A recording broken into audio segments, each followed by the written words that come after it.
இஞ்சி போட்டுட்டாங்க. வெந்நீர் தான் போட்டு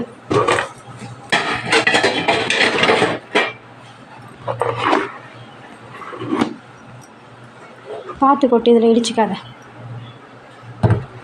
வியூவர்ஸ். இப்போ பாருங்கள், சுண்டைக்காய் வந்து நம்ம உப்புல தண்ணியில் வேக வச்சது. அந்த தண்ணியை ஃபில்டர் பண்ணிக்கிறோம். ஃபில்டர் பண்ணி இப்படி வடிகட்டி கொஞ்சம் நேரம் வச்சிடணும். சுண்டை வத்தை போடுறது சிம்பிள் ப்ராசஸ் தான்.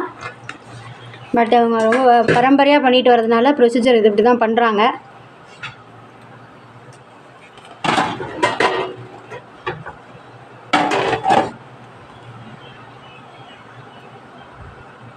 இதை கொட்டின பிறகு என்னம்மா பண்ணோம்? 1 மணி நேரம் கழித்து அப்படியே எடுத்து வச்சு லேசாக காய போட்டு அப்படியே தயிரில் எடுத்து போட்டு கொஞ்சம் உப்பை போட்டு குலுக்கி மூடி வச்சிடணும். 3 நாளைக்கு மூடி வைக்கணும். மூடி வச்சு அதை வெயிலில் குலுக்கி காய வச்சு தயிர்லேயே போடணும். தயிரில் போட்டு 3 நாளைக்கு அதுலேயே காய வச்சு தயிரில் போட்டு எடுத்து வச்சா காஞ்சி போயிடும்.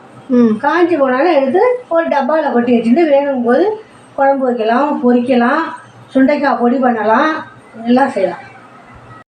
பாருங்கள், இது நல்லா தண்ணி சுண்டைக்காய் வெந்துருச்சு. இதை வந்து தயிரில் மாற்றிடுவாங்க. கொஞ்சம் நாளைக்கு கழிச்சு நல்லா புளிச்ச தயிரில், கெட்டி தயிரில் சுண்டைக்காய் போட்டு கொஞ்சம் உப்பு தேவையான அளவுக்கு போட்டு நல்லா குலுக்கி விட்டு வச்சுருவாங்க. வெயில் வரும்போது அதை காய வச்சிடணும். அவ்வளோதானம்மா?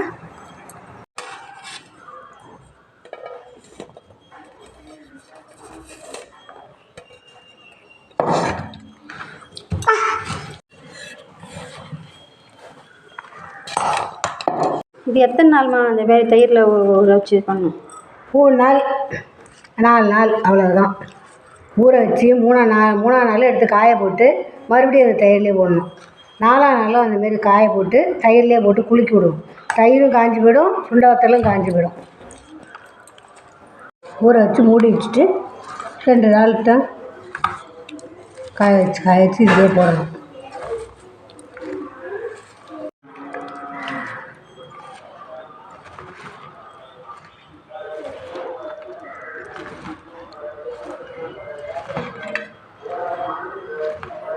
பாருங்கள் விவாஸ், இப்போ வந்து நல்லா கேர்டில் இந்த சுண்டைக்காவை புளிச்ச தயிரில் நல்லா இந்த கேர்டில் சுண்டைக்காவை நல்லா வேக வச்ச தண்ணி வடிகட்ட சுண்டைக்காவை இதில் இது பண்ணுறோம், மிக்ஸ் பண்ணிட்டோம்.